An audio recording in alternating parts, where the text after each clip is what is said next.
जिंदगी में हर तरफ शोर है। एक ऐसा शोर जो हमें अक्सर अकेला और थका हुआ महसूस कराता है। दुनिया के इस शोर में कई आवाजें हमें कमजोर करने की कोशिश करती हैं। वे कहती हैं कि हम सफल नहीं हैं, कि हम अकेले हैं और कि कोई हमें नहीं समझता। लेकिन क्या आपने कभी उस आवाज को सुना है जो आपका नाम लेकर आपको बुलाती है? एक आवाज जो हमेशा आपके हृदय के करीब होती है। यीशु कहते हैं, मेरी भेड़ मेरी आवाज सुनती है, मैं उन्हें जानता हूं और वे मेरे पीछे चलते हैं।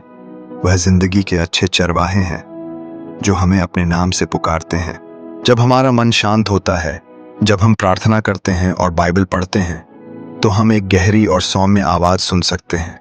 यह आवाज हमें आश्वासन देती है और हमें सीधे रास्ते पर चलने के लिए प्रेरित करती है। जब हम थक जाते हैं या महसूस करते हैं कि कोई नहीं सुन रहा, तो यीशु हमें यकीन दिलाते हैं, मैं हूं, मैं तुम्हारे साथ हूं। अक्सर हम इस आवाज को सुनने के लिए अपने चारों ओर के शोर को शांत करना भूल जाते हैं। यूहन्ना 10:3 में कहा गया है, चरवाहा अपने भेड़ को नाम से बुलाता है और उन्हें बाहर ले जाता है। यह जानकर हमें यह समझना चाहिए कि हमें अपनी जिंदगी में उस आवाज पर ध्यान देना चाहिए जो सिर्फ हमारे लिए है। जब हम उस आवाज को सुनने के लिए खुद को तैयार करते हैं, तो हम पाएंगे कि परमेश्वर हमारे साथ है, हमारे चरवाहा हैं। यूहन्ना 10:28 में कहा गया है, मैं उन्हें अनंत जीवन देता हूँ, वे कभी नाश नहीं होंगे और कोई उन्हें मेरे हाथ से नहीं छू सकता। बैठ इस विश्वास के साथ, जब दुनिया का शोर हमारे मन को भ्रमित करता है, हमें चाहिए कि हम चुप हो जाएं और परमेश्वर की ओर देखें। एक साधारण प्रार्थना से शुरुआत करें। भगवान, मुझे सिर्फ तेरी आवाज सुननी है। जब हम खुद को उसके सामने प्रस्तुत करते हैं, तो उसकी आवाज हमारे दिल में गूंजने लगती है। वह हमें बुलाते हैं अपने नाम से और कहते हैं कि हम उनका अनुसरण करें। इस प्रार्थना में हम अपने हृदय को उसके प्रति खोलते हैं और उसके मार्ग पर चलने का संकल्प करते हैं।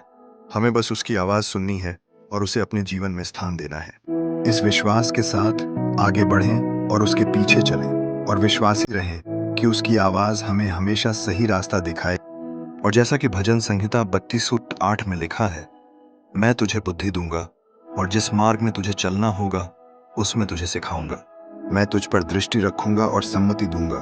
जब हम परमेश्वर की आवाज पर ध्यान देते हैं, तो वह हमें सिर्फ बुलाते नहीं, बल्कि हर कदम पर हमारा मार्गदर्शन भी करते हैं। उसकी आवाज हमें सिखाती है, संभालती है और अंधकार में भी रोशनी बनकर हमारे साथ चलती है।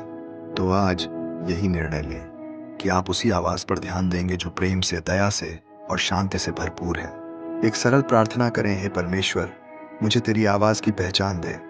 हर दिन मुझे उसी मार्ग पर चला जो तूने मेरे लिए तैयार किया है। यीशु के नाम में आमीन। अगर आपको ये संदेश स्पर्श किया हो, तो वीडियो को लाइक करें, अपने दोस्तों के साथ शेयर करें और ऐसे और पवित्र संदेशों के लिए चैनल को सब्सक्राइब करना ना भूलें, ताकि और लोग भी परमेश्वर की आवाज को पहचान सकें।